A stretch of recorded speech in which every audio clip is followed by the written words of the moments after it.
So my current role is a senior trainer and assessor with a company called Spec Training. And I guess I was originally drawn to them because from very early on, I'd seen their textbook that they'd written on training and assessment and sort of been drawn into that credibility. I thought, wow, if they've got a textbook, they must be doing something good.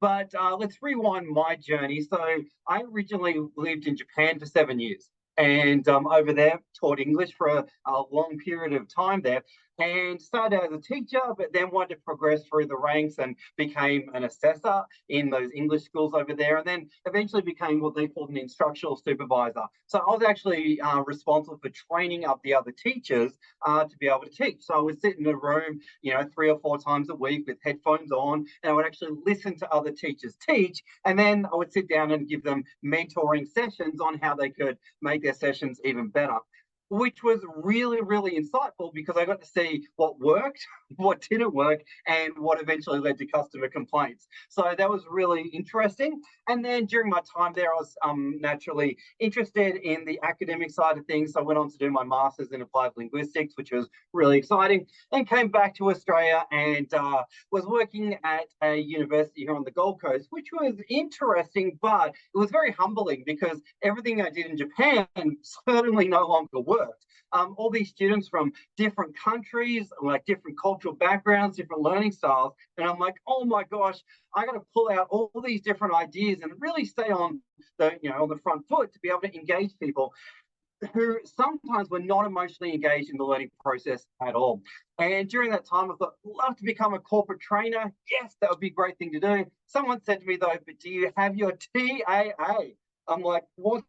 That never heard of it. Apparently, it was an important piece of paper to have.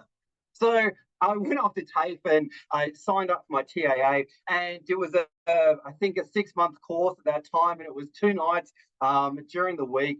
And I went along to that course, and I won't say too much, but I was a little bit disappointed because fundamentally I walked away not really learning much more than I ever really knew. And I kind of made a decision in that moment that fundamentally, people were not learning the skills, the knowledge, and the structure to be able to really put together powerful sessions and really engage their audiences in a way that really flowed, and they could walk away with confidence to be able to do that.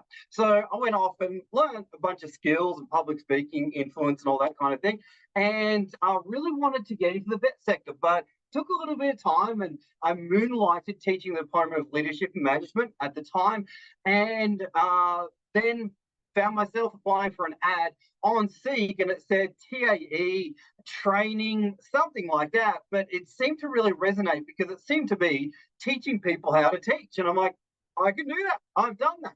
So went along, got the job, and went along to the interview, not really remembering too much from my TAA days, but got the job and ran my very first course and got some great feedback. And I was just really drawing upon what I knew as a teacher and bringing that into play and teaching those skills to the first class that I had. And they seemed to love it. And then went on and basically over the next 9-10 years now, I've been teaching the TAE and also Diploma of TAE at a few different RTOs, but I've also been a training manager at a paramedic college, and I've also worked in instructional design. And I've also helped, being part of audits as well. So I've seen the front end, I've seen the side, I've seen the back end of the vet sector, and I've seen pretty much everything. But my biggest passion, as you would know, is really teaching people how to deliver great sessions and, really finesse and hone their delivery skills.